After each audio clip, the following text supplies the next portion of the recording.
Hello and welcome, my friends. I'm Kodiak Broncos, and today I'm here to talk about the 5 things that we learned over the Broncos' Week 1 20-12 victory over the Tennessee Titans. But before we get into it, I just want to say a couple things. First of all, leave a like if you enjoy, subscribe if you're not already. You'd always wait till the end.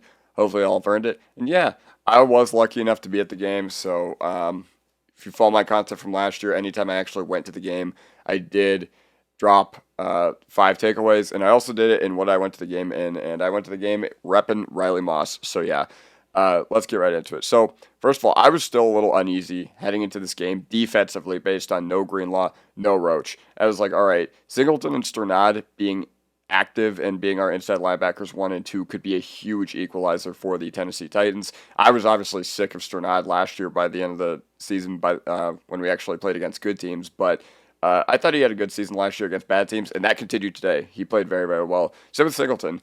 Credit to him for getting that pass breakup on Gunnar Helm, the one that Sean Payton challenged, even if, Pollard running free was partially his fault on that initial Tennessee third down conversion. But either way, I thought the defense played very, very well, and the inside linebacker depth did not hurt us as much as I thought it would. And the defense, they only allowed 12 points on 6 turnovers, meaning we turned the football over 6 times. So we threw 2 interceptions. We fumbled the ball twice, 2 turnovers on downs, and the defense still only allowed 12 points. That is a huge testament to everything that they have done this offseason. They look exactly as advertised.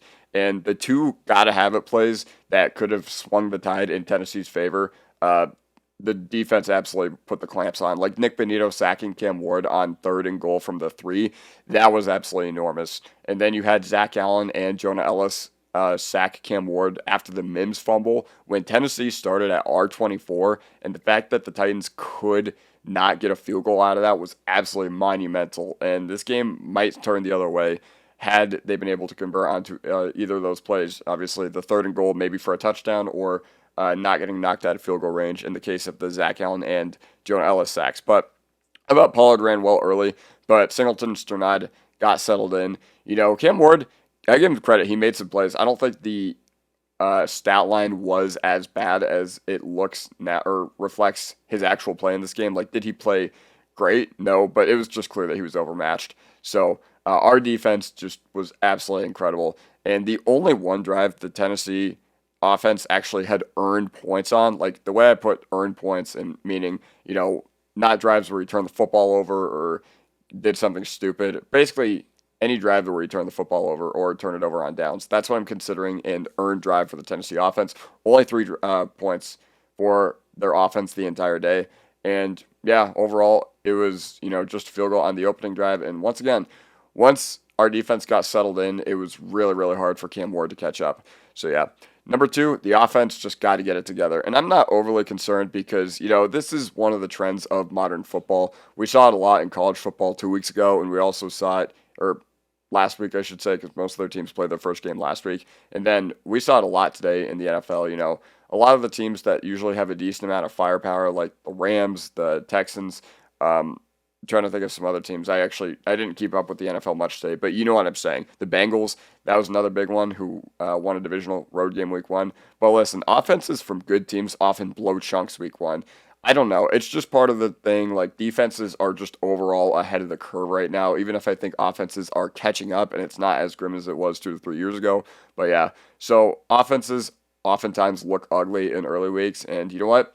It's just one of those things that happens. And I'm not going to put too much weight into it because, yeah, ultimately it's just, we started slow last year and we were able to flip it around like that overnight. But the one thing I will say, execution, not there. First of all, we had big plays wiped out due to penalties. Trent Sherfield, 2 holding penalties on the day. And, we had Luke Wattenberg get flagged for an ineligible man downfield. And those are the things that as you're going throughout the season, you're going to iron out if you're the Broncos. And then we had a couple drops, like a couple plays of just Lucas Kroll and Troy Franklin not being on the same page as Bo Nix. The Lucas Kroll one I thought was completely on Bo. Once again, it's just a chemistry thing. Troy Franklin, I think you got to make that catch, even though it's not the easiest catch in the world. Maybe help your quarterback out a little bit. But once again, it's just the execution of the offense is so subpar early in the season across the NFL, and it was no different today for the Broncos. And Bo Nix did not play a good game today. I just want to get that out there. Like, he didn't play well, and he has nobody to blame except for himself. I thought the I thought the O-line was sound. I thought the receivers were getting a decent amount of, open looks, but, two of the turnovers, both turnovers he had, I'm just like, dang, that really wasn't good. Because the first one, Cortland Sutton, yeah, maybe he needs to help out Bo a little more, but he had Marvin Mims kind of streaking across the field. In worst case scenario, you throw it a little deeper, and if that gets picked off, it's probably I'll need to watch the replay, 5-10 yards further downfield than Cortland Sutton was. And the second one, I don't know what Bo saw. He was just throwing into double coverage. So once again, Bo Nix and Sean Payton, they both have had tendencies to start slow throughout their NFL careers. So we don't need to hit the panic button yet, but, that's kind of the way that this team had played today. And I just got to be honest with what I saw. And I did not like how this game was coached by Sean Payton. Schematically, I didn't think it was the worst coach game because we did have some open looks. We did have a decent amount of, stuff going on the offensive side of the ball where I thought the offense could move the ball at some points, but then just backbreaking plays. And honestly, we just tried to give it to the Titans, and the Titans said, no, we don't want it. And also, both times we went for it on fourth down in the fourth quarter, I was like, why? Why? Especially the 4th and 8. I thought that was absolutely ridiculous. Now, I don't fault Sean Payton's process for that because the Titans had not been in the end zone for 59 minutes. So in the final minute, you probably know that they're unlikely to get into the end zone, especially with how clamps your defense has been. But at the same time, dude, just make it a 2-score game. Throw Will Lutz out there for a 52-yard field goal. And worst case scenario, he misses it. And that's, the same outcome for that play. Tennessee getting it at the 36 or whatever, than it would have been had Bo Nix thrown an incompletion. And he did throw an incompletion. So yeah, I didn't love what Sean Payton did today on the offensive side of the ball. But a big positive is I know a lot of people were worried about our offensive line coming into this game. And yes, I still don't think it's like the best in run blocking. But besides the sack fumble, I thought they played very, very well. The one thing I didn't like about the sack fumble is I did think Powers just gave up a little too early.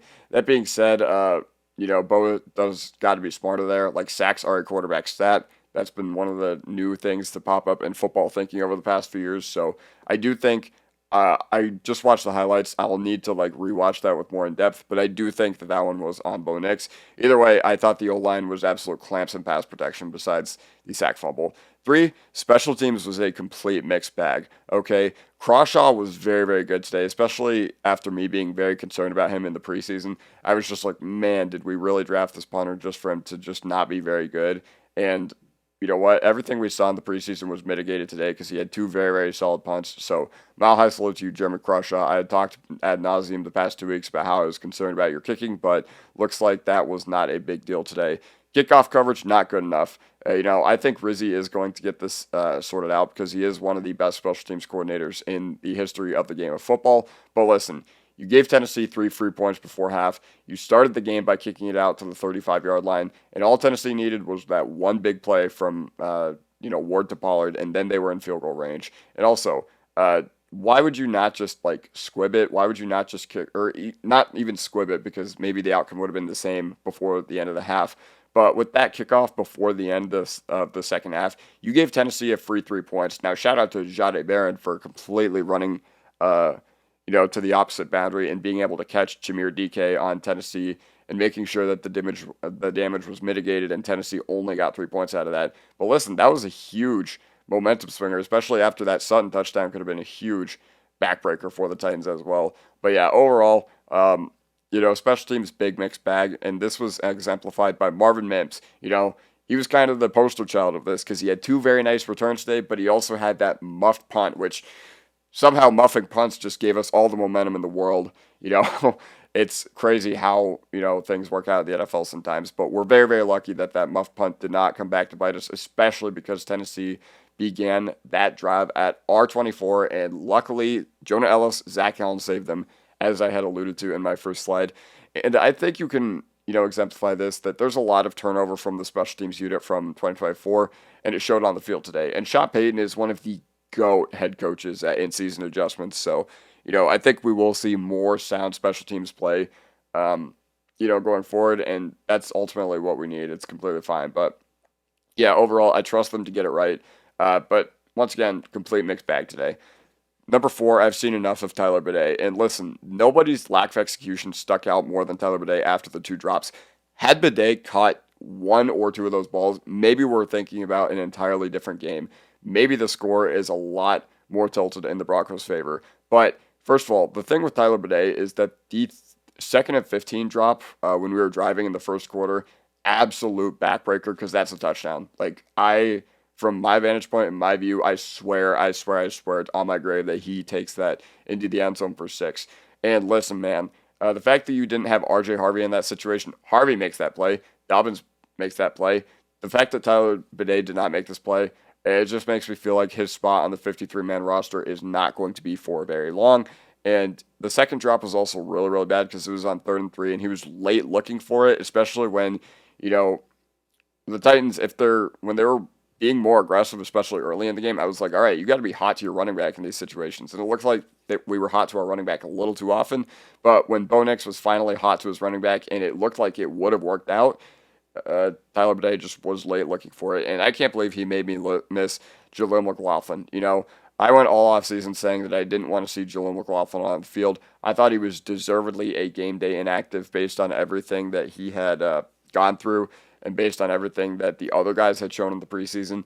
That being said, I think it's time for Jaleel McLaughlin to be in there again. Maybe you give Badie one more shot against the Indianapolis Colts, but maybe it ends up in a Greg Dulcich arc where you're just like, hey, didn't work out for this guy. Let's inactivate him for a bunch and let's just cut him or whatever. Number 5, RJ Harvey and J.K. Dobbins getting in rhythm was enormous for this team.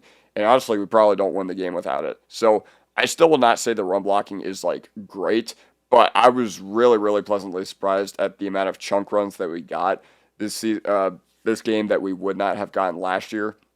Unfortunately, the floor for this rushing offense I still think is very, very low. But, that RJ Harvey 40, 50-yard run, huge play by RJ Harvey right there. And then J.K. Dobbins also being able to make that little touchdown run. Both these guys made plays that do not happen with the personnel we had on offense last year. So that was absolutely huge. And I know that there was a lot of concern about this new run scheme.